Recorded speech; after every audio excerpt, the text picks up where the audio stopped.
નમસ્કાર વિદ્યાર્થી મિત્રો, આજના લેક્ચરમાં આપ સૌ વિદ્યાર્થી મિત્રોનું ફરી એકવાર હાર્દિક સ્વાગત છે। આજે આપણે ધોરણ 12 કોમર્સની અંદર એકાઉન્ટ ભાગ 1માં ચેપ્ટર નંબર 6 નિવૃત્તિમાં સ્વાધ્યાયનો દાખલા નંબર 13 વિશેનો અભ્યાસ કરવાના છીએ। ચાલો દરેક વિદ્યાર્થી પેજ નંબર 270 ઓપન કરશે અને સ્વાધ્યાયના દાખલા નંબર 13માં ધ્યાન આપશે। બરાબર, ચાલો દાખલા નંબર 13 એલ, બી અને ડબલ્યુ 2:2:1 પ્રમાણમાં નફો નુકસાન વહેંચતા ભાગીદારો છે। એટલે ભાગીદારનું જૂનું પ્રમાણ કયું થયું? 2:2:1। તારીખ 31/3/16 રોજ તેમની પેઢીનું પાકું સરવૈયું નીચે મુજબનું હતું। હવે તારીખ 1/4/16 કોણ નિવૃત્ત થાય છે? ડબલ્યુ નિવૃત્ત થાય છે। તો નિવૃત્તિની શરતો નીચે મુજબ નક્કી કરવામાં આવી। મકાનની બજાર કિંમત 50,000 છે। સ્ટોકની ચોપડે કિંમત તેની પડતર કિંમત કરતાં 10% વધારે છે। સ્ટોક તેની પડતર કિંમતથી નોંધવો। ડબલ્યુના અંગત ખર્ચને 500 રૂપિયા ચૂકવેલ જે નફા નુકસાન ખાતે ઉધારેલ હતા। પેઢીની પાઘડીનું મૂલ્યાંકન 80,000 કરવામાં આવ્યું। ડબલ્યુના નફાના ભાગ પૈકી 5/40 અને એલ અને 3/40 ભાગ બીને મળશે। બરાબર, તો તમને અત્યાર સુધી નફા નુકસાનનું નવું પ્રમાણ આપેલું હતું, પરંતુ અહીંયા ડબલ્યુના નફાનો ભાગ આપ્યો છે અને એલ અને બીને જે મળે છે જે 5/40 અને 3/40 છે। હવે તમને હવાલા નંબર 6 એમ કીધું છે કે ડબલ્યુને ચૂકવવા પાત્ર રકમ રોકડમાં ચૂકવી દેવી। જે રકમ એલ અને બી એવી રીતે રોકડમાં લાવશે કે જેથી તેમની મૂડી નફા નુકસાનના નવા પ્રમાણમાં રહે। બરાબર, તો હવાલા નંબર 6ને આપણે ટીક કરી રાખશું। ચાલો દરેક વિદ્યાર્થી નિવૃત્તિના ખાના આંકો। પહેલું પુનઃમૂલ્યાંકન ખાતું, બીજું ભાગીદારના મૂડી ખાતા, ત્યારબાદ આવે છે રોકડ અને બેંક ખાતું, અને ચોથું નિવૃત્તિ બાદનું પાકું સરવૈયું। બરાબર, ચાલો દરેક વિદ્યાર્થીનું ધ્યાન અહીંયા। આપણને એલ, બી અને ડબલ્યુ એવા 3 ભાગીદાર છે જેનું જૂનું પ્રમાણ કેટલું આપેલું છે? 2:2:1। બરાબર, કોણ નિવૃત્ત થાય છે? ડબલ્યુ નિવૃત્ત થાય છે। હવે હવાલા નંબર 5માં ધ્યાન આપો। તમને એમ કીધું ડબલ્યુના ભાગનો 5/40નો ભાગ, કેટલામો? 5/40મો ભાગ કોને મળે છે? એલને મળે છે। અને ડબલ્યુના ભાગનો 3/40મો ભાગ કોને મળે છે? બીને મળે છે। આ તમને શું આપ્યો છે? ભાગ આપ્યો છે। આપણે પ્રવેશમાં જોયું એવી રીતના નિવૃત્તિમાં જ્યારે ભાગ આપેલો હોય, કાં તો પ્રવેશ હોય તો શું હોય? ત્યાગ, અને નિવૃત્તિ હોય તો શું હોય? લાભ। બરાબર, માટે આપણને લાભનું પ્રમાણ આપેલું છે કેટલું? તો એલ અને બીનું લાભનું પ્રમાણ કેટલું આપી દીધું? 5/3। હવે લાભનું પ્રમાણ છે તો હવે નવો ભાગ ગોતવો પડશે ને। તો ચાલો, નવો ભાગ બરાબર જૂનો ભાગ પ્લસ લાભ। આપણી પાસે આ સૂત્ર હતું, કયો? જૂનો ભાગ પ્લસ લાભ। શું સૂત્ર હતું? નવો ભાગ બરાબર જૂનો ભાગ પ્લસ લાભ। બરાબર, માટે એલનો નવો ભાગ, કોનો નવો ભાગ? એલનો નવો ભાગ બરાબર એનો જૂનો ભાગ કેટલો છે? 2:2:1 એટલે 2/5। અને લાભનો ભાગ કેટલો આવ્યો? 5/40। બરાબર, તો લસા લ્યો। 8×5 = 40, 40×1 = 40, 8×2 = 16, 16 + 5/40, 16 ને 5 = 21, 21/40। હવે કોનો ભાગ ગોતવાનો છે? એવી રીતના બીનો નવો ભાગ। બરાબર, તો બીનો નવો ભાગ બરાબર 2/5। કેમ 2/5? એનું જૂનું પ્રમાણ કેટલું છે? 2:2:1। 2/5 પ્લસ 3/40। ફરીથી લસા લ્યો। 8×5 = 40, 40×1 = 40, 16 + 3/40 એટલે કેટલું આવે છે? 19/40। માટે નફા નુકસાનનું નવું પ્રમાણ તમારી પાસે કેટલું આવ્યું? 21/19। તો આપણું નવું પ્રમાણ આવ્યું છે 21/19। બરાબર, ચાલો હવાલા નંબર 1। હવાલા નંબર 1 શું કહે છે? મકાનની બજાર કિંમત કેટલી છે? 50,000। ચાલો પાકા સરવૈયામાં ધ્યાન આપો। મકાનની બજાર કિંમત કેટલી આપી? 37,000। બરાબર, તો 50,000માંથી 37,000 તમે બાદ કરો એટલે કેટલા આવે છે? 50,000માંથી 37,000 તમે બાદ કરો એટલે આવે છે તમારી પાસે 13,000 રૂપિયા। બરાબર, તો 50,000માંથી 37,000 બાદ કરો એટલે 13,000 રૂપિયાનો શું આવે છે? વધારો આવે છે। તો વધારાની એક અસર ક્યાં આવે? પુનઃમૂલ્યાંકન ખાતાની જમા બાજુ। તો ત્યાં શું આવે? જમીન મકાન ખાતે, સોરી ખાલી મકાન જ છે એટલે મકાન ખાતે કેટલા રૂપિયા આવશે? 13,000। અને બીજી અસર પાકા સરવૈયામાં મિલકત લેણા બાજુ। મકાન કેટલા આપેલા છે પાકા સરવૈયામાં 37,000 પ્લસ વધારો કેટલાનો આપ્યો છે 13,000નો બરાબર। હવે આઉટર કોલમમાં કેટલા આવશે 50,000। તો ચાલો સૌપ્રથમ અહીંયા મૂડી દર્શાવી દો। મૂડી કોણ આવશે એલ અને બી, કારણ કે ડબલ્યુ તો નિવૃત્ત થાય છે તો એલ અને બી બરાબર। ચાલો રોકડ આપી છે તો પહેલાં રોકડ ખાતામાં બાકી આગળ લાવ્યા દર્શાવી દો। બાકી આગળ લાવ્યા કેટલા લાવ્યા છે રોકડ ખાતાની બાકી 2,000 રૂપિયા, તો 2,000 દર્શાવી દીધી। ચાલો હવે મૂડી ખાતામાં લખી નાખો બાકી આગળ લાવ્યા।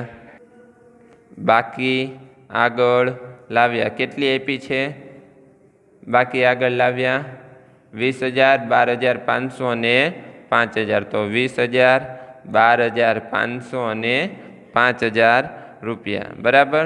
ચાલો હવે આગળના હવાલામાં ધ્યાન આપો। હવાલા નંબર 2, સ્ટોકની ચોપડે કિંમત તેની પડતર કિંમત કરતાં 10% વધારે છે, એટલે સ્ટોકની ચોપડે કિંમત કેટલી આપી છે 5,500, એની 10% કિંમત વધારે છે, તો 5,500ના આપણને કિંમત આપેલી છે તો એમાંથી 500 રૂપિયા જે છે બરાબર એ વધારે કેવી રીતના, કારણ કે આપણી પડતર કિંમત કેટલી છે 5,000, તો એના 10% વધારે કેટલા રૂપિયા થાય 500, એટલે સ્ટોક તેની પડતર કિંમતથી નોંધવાનું કીધું। કઈ કિંમતથી પડતર કિંમતથી, એટલે સ્ટોકમાં શું થયો ઘટાડો। તો એક અસર પુનઃમૂલ્યાંકન ખાતાની ઉધાર બાજુ સ્ટોક ખાતે કેટલા આવે 500 રૂપિયા, અને બીજી અસર પાકા સરવૈયામાં મિલકત લેણા બાજુ સ્ટોક કેટલો આપેલો છે 5,500 માઇનસ ઘટાડો કેટલો આવે 500 રૂપિયાનો। શું કામ, કારણ કે 10% વધારે પડતર કિંમતથી આપણે નોંધેલો હતો બરાબર, તો 5,000ના 10% કેટલા થાય 500, એટલે આઉટર કોલમમાં કેટલા આવશે 5,000। ચાલો ત્યારબાદ એમ કીધું છે કે ડબલ્યુના અંગત ખર્ચના ચૂકવેલ 500 નફા નુકસાન ખાતે ઉધારેલા હતા। કયા ખાતે ઉધારેલા હતા નફા નુકસાન ખાતે ઉધારેલા હતા, તો મૂડી ખાતે ઉધારી દો અને પુનઃમૂલ્યાંકન ખાતાની કઈ બાજુ આવશે જમા બાજુ બરાબર। તો ચાલો એન્ટ્રી આપો।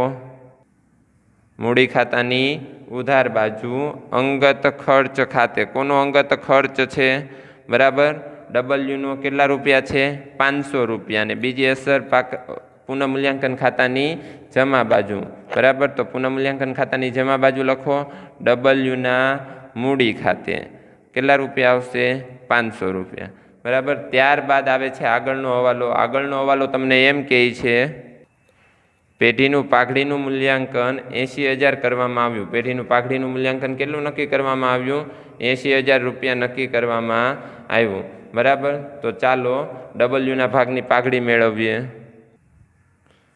ડબલ્યુના ભાગની પાઘડી કેટલી છે 80,000 ગુણ્યા 1/5, કેમ 1/5, કારણ કે ડબલ્યુનો ભાગ છે 1/5 બરાબર, એટલે 16,000 આવે। કેટલી આવે છે 16,000 રૂપિયા આવે છે। આ 16,000 કયા પ્રમાણમાં જશે 5/3, તમારું લાભના પ્રમાણમાં। તો આમનું શું થાય એલના મૂડી ખાતે ઉધાર કેટલા આવે 5/3, એટલે 10,000 રૂપિયા બરાબર। બીના મૂડી ખાતે ઉધાર 6,000 રૂપિયા, તે ડબલ્યુના મૂડી ખાતે જમા કેટલા રૂપિયા આવશે 16,000 રૂપિયા। કેટલા રૂપિયા આવ્યા 16,000 રૂપિયા। ખબર પડી ગઈ? તો ચાલો આને એન્ટ્રી આપો। એલ અને બીના મૂડી ખાતાની ઉધાર બાજુ અહીંયા શું આવશે ડબલ્યુના મૂડી ખાતે બરાબર, એલ અને બીના ખાનામાં 10,000 અને 6,000, બીજી અસર મૂડી ખાતાની જમા બાજુ અહીંયા શું આવશે એલના મૂડી ખાતે અને બીના મૂડી ખાતે, કોના મૂડી ખાતે એલના મૂડી ખાતે અને બીના મૂડી ખાતે ડબલ્યુના ખાનામાં 10,000 અને 6,000। ચાલો ખબર પડી ગઈ। ત્યારબાદ આવે છે આગળનો હવાલો।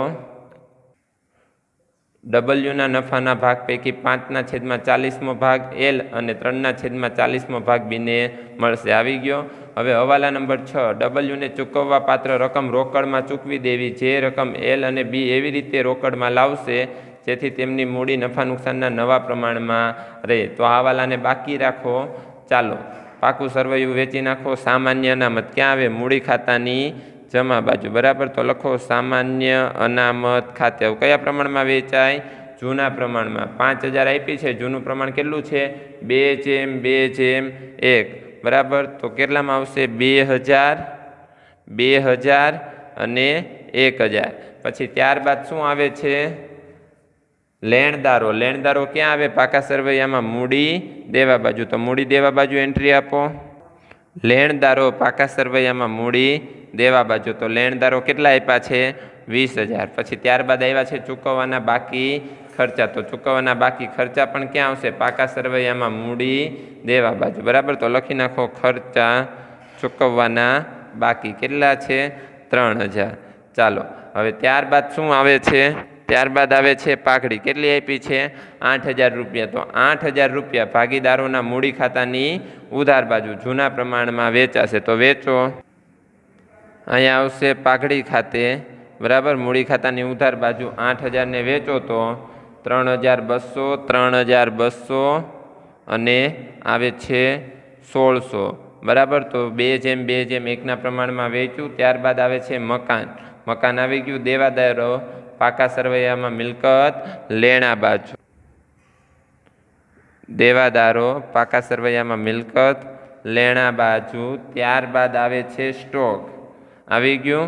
હાલો, મકાન, સ્ટોક અને દેવાદારો. બરાબર, હવે હવાલા નંબર 6માં ધ્યાન આપો. હવાલા નંબર 6 તમને શું કીધું?